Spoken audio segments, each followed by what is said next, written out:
Թուրքիայում որոշ քաղաքական գործիչներ առաջարկում են դուրս գալ ՆԱՏՕ-ից եւ ստեղծել նոր դաշինք, քանի որ կարծում են, ներկայիս դաշինքը սպասարկում է հիմնականում Միացյալ Նահանգների շահերը։ Միաժամանակ ներկայացվում է նաեւ հակառակ տեսակետը, ըստ որի ՆԱՏՕ-ն դժվար թե փլուզվի, իսկ Թուրքիայի հնարավոր դուրս գալը կարող է լուրջ ազդեցություն ունենալ միջազգային անվտանգության վրա։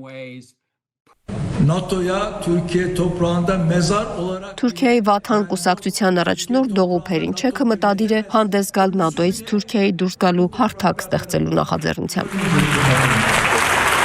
Մենք կոչ ենք անելու բոլոր քաղաքական ուժերին աջակցել ՆԱՏՕ-ից դուրս գալուն եւ ստեղծել այլընտրանքային ռազմավարական դաշինք։ ԱՄՆ-ն եւ Իսրայելը ՆԱՏՕ-ի դաշնակիցներին պարտադրում են սպառնալիքների սեփական հայեցակարգն ու ռազմական ռազմավարությունը, ընդ որում Ռուսաստանը, Իրանը եւ Չինաստանը նրանց կողմից դիտարկվում են որպես հակառակորդներ։ Եվրոպայի շահերը տարբերվում են Վաշինգտոնի եւ Թել Ավիվի նպատակներից։ Թուրքիան ճնշման թիրախ է դառնում ԱՄՆ-ի եւ Իսրայելի կողմից, այդ թվում արևելյան միջերկրական ծովում եւ Էգեյան տարածաշրջանում։ Ավելի վաղ նաև թուրք վերլուծաբան Սերհատ Լաթիփօղլուն էր հայտարարել, որ Թուրքիան առաջիկայում անպայման դուրս է գալու ՆԱՏՕ-ից։ Ֆրանսիական Le Monde պարբերականը գրում է, որ Անկարան պաշտոնապես հայտարարել է նոր ռազմական կորպուսի ստեղծման մասին։ Այն չի հանդիսանա ՆԱՏՕ-ի որևէ ճյուղ, սա նոր միավորում է, որը պոտենցիալ թշնամական է Ռուսաստանի նկատմամբ։ Կորպուսը նախատեսվում է տեղակայել Ադանայում, Թուրքիայի հարավում։ Այնտեղ տեղակայված է արագ արձագանքման բազմազգ կորպուս, եւ սա արդեն երկրորդ ազդանշանն է ՆԱՏՕ-ի համար։ Առաջինը Միացյալ Նահանգների նախագահ Դոնալդ Թրամփի կրկնվող հայտարարություններն էին երկիրը ՆԱՏՕ-ի կազմից դուրս բերելու մտադրության մասին։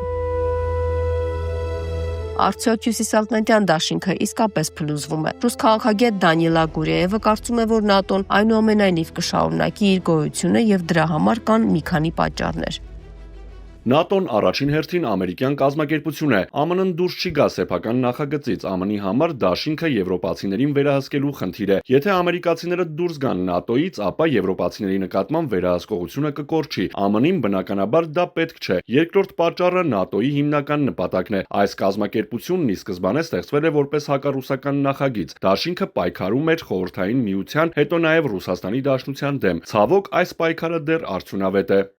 Նոր կազմակերպությունը, որը ցանկանում է ստեղծել Թուրքիան, ըստ քաղաքագետի, այսպես թե այնպես կգտնվի ՆԱՏՕ-ի հետ շփման մեջ։ Դրա նպատակը Թուրքիայի աշխարհաքաղաքական ազդեցության մեծացումն է։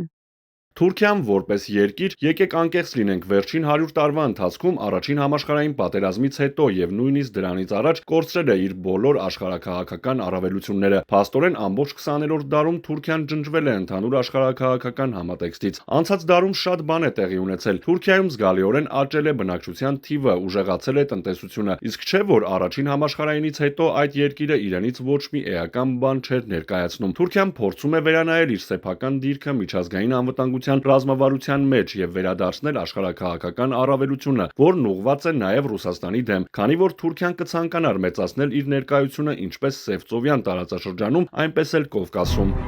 Բացի այդ, Անկարան որոշակի գործողություններ է կատարում եւ կատարելու է Իրանի, Սաուդյան Արաբիայի եւ այլնի դեմ։ Սիրիայի հակամարտության արդյունքն էլ փորձագետի խոսքով մեծ մասամբ թուրքական ղեկավարության ձեռքի գործն է։ Այդուհանդերձ նոր ռազմական միավորում ստեղծելով Թուրքիան չի ծրագրում իր թշնամանքի առաջնային վեկտորը ուղղել Ռուսաստանի դեմ։ Հնարավոր է ճիշտ հակառակը, նույնիսկ Ռուսաստանի նկատմամբ թշնամաբար տրամադրվածների դեմ։ Միացյալ Նահանգների ազգային հետախուզության տնօրենի նախկին պաշտոնակատար Ռիչարդ Գրենելը զգուշացնում է, որ Թուրքիան ՆԱՏՕ-ի համար առանցքային նշանակություն ունեցող երկիր է եւ նրա հնարավոր դուրս գալը կարող է լուրջ հետևանքներ ունենալ դաշինքի համար։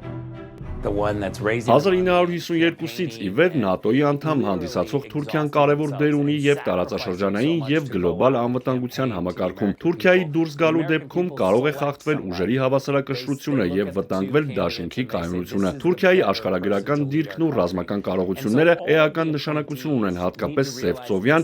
Միջերկրածովյան եւ Մերձավոր Արևելյան տարածաշրջաններում։ Նախկին հետախույզը նաեւ կոչ է արել ՆԱՏՕ-ի անդամ երկրներին ամրապնդել հարաբերությունները Թուրքիայի հետ, ընդգծելով, որ հակառակ դեպքում դաշինքի կայունությունը կարող է վտանգվել։ Թուրքիայի կողմից ՆԱՏՕ-ից դուրս գալու հնարավորությունը եւ նոր ռազմական դաշինքի ստեղծումը միանգամայն ցույց են տալիս երկրի ցանկությունը վերանայել իր աշխարհաքաղաքական դիրքը եւ մեծացնել ազդեցությունը տարածաշրջանում։ Ֆրիդա Ղազարյան, Արտեմ Պետրոսյան, TB News։